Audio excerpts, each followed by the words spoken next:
Are you an introvert? Or maybe an extrovert? What if I told you you could be both? Or neither? What if introversion and extroversion are concepts we made up? Well, isn't everything really? Hello. Today we will be talking about the concept of being an introvert or an extrovert. And either this introverted-extroverted thing is a spectrum, or maybe it doesn't even make sense at all to think about people in this way. I'm really skeptic, and I'm here to tell you to question everything.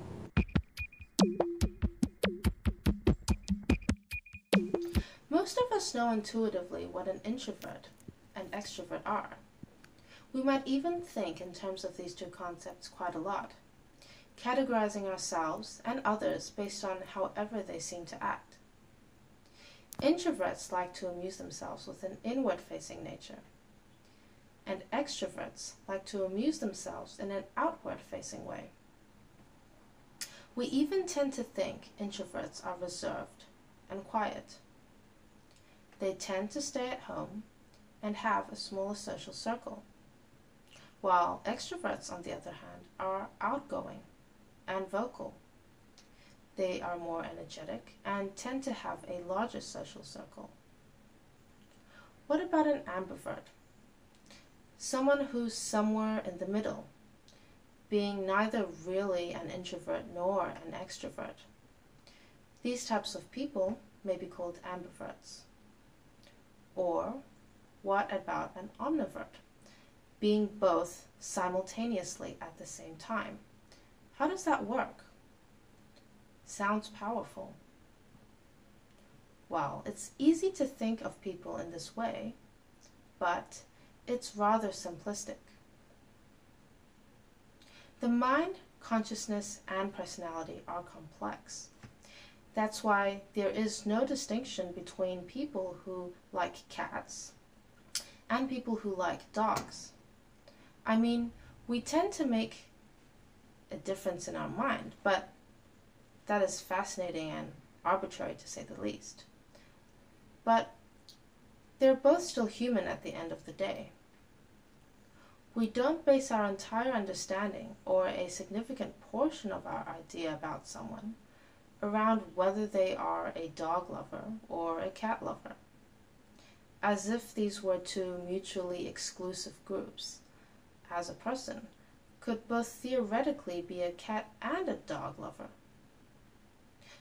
But don't quote me on that. It's just a theory. But joking aside, why don't we compare all the conceptions of introversion that exist?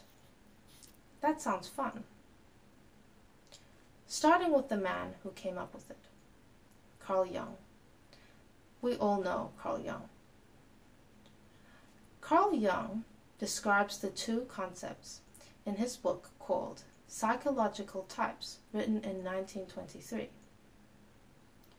If you read what he writes about introverts and extroverts, you'll find that his idea of introverts and extroverts is more or less the same idea we have modernly of the two types.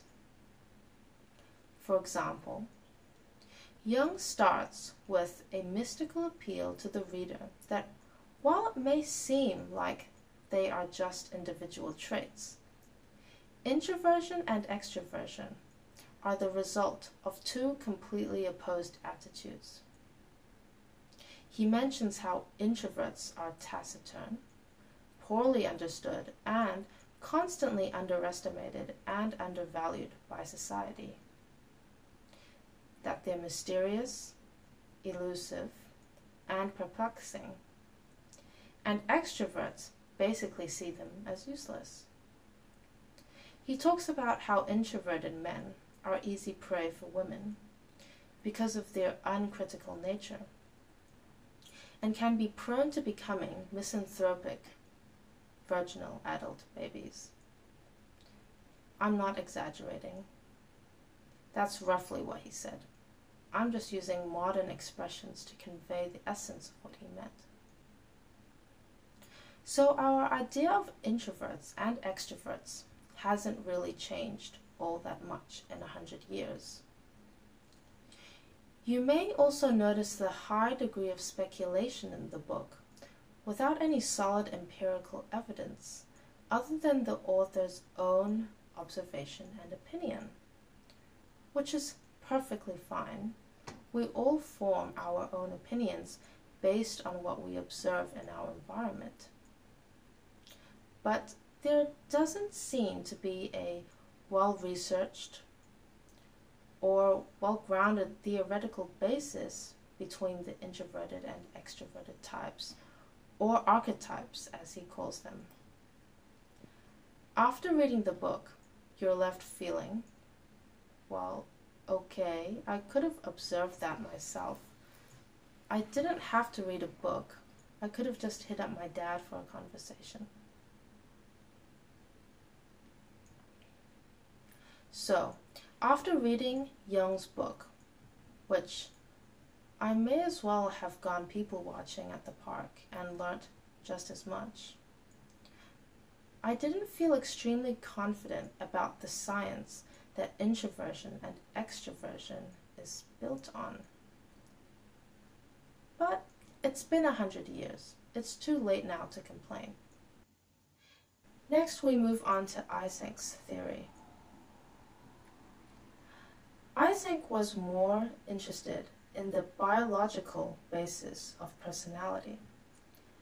And in the 60s, he came up with the three-factor model, which includes the three factors of psychoticism, extroversion, and neuroticism. Like Jung, Eysenck conceptualized extroversion and introversion as two dichotomous traits. According to his article, extroverts exhibit low cortical arousal, while introverts have a naturally higher level of cortical arousal.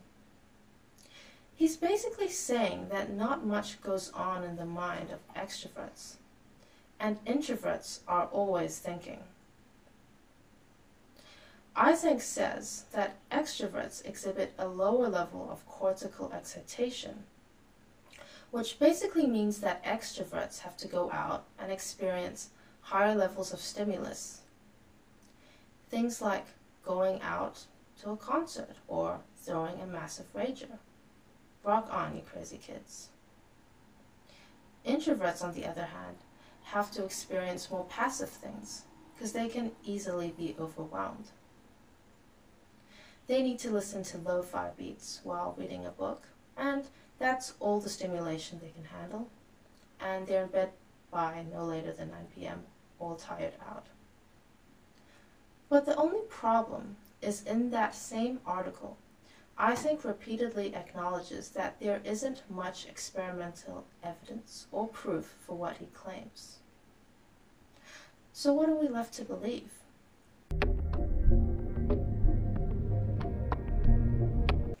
Okay, so all Jung and Eysenck have done for me is destroy my will to live. If my lecturers had actually assigned us to read Jung or Eysenck, then I'm not sure how my class would have reacted. In school, they specifically tell us not to pay any mind to the likes of Freud, Jung, etc., even though they're kind of foundational to understanding everything wrong with psychology. Try this on for size. If we just told our students to not pay any mind and just ignore large chunks of history, I think we can all agree that that would be bad. So maybe give Freud and Jung a little more love in school. I don't know, maybe Freud and Jung are too distant from the modern ideas in psychology, so they keep us away from them, so we don't get lost in old ideas. Tell me what you think in the comments. Well now, moving on to ideas from the 1970s. Cattell, in his 1978 book titled The Scientific Use of Factor Analysis in Behavioral and Life Sciences, he sets out his rationale for using factor analysis, which formed the basis of his influential 16-personality factor model, which was 11 or 12 factors initially. Then he added 4 more to make 16. Then he said that those could all be reduced to 5. Kind of complicated if you ask me. Cattell undoubtedly made some important contributions to psychology, but the basis for his 16 personality factor model is the idea that any word that exists in the dictionary must correspond to a real trait in human personality, which is a hypothesis that came beforehand, closer to Jung's time in the 1930s. It says that any trait that describes human personality must already exist in the English language, which, I can tell you right off the bat, has a hard time being true because woke, chonky, sexy, doughy, and potato are completely valid descriptors of human personality. But they have not always existed. Even more established words like kind didn't have a similar meaning to what we know today until the 1300s. Getting back to Cattell, he reduced everything about the human psyche and personality to 16 factors. So, how the fuck did he do that?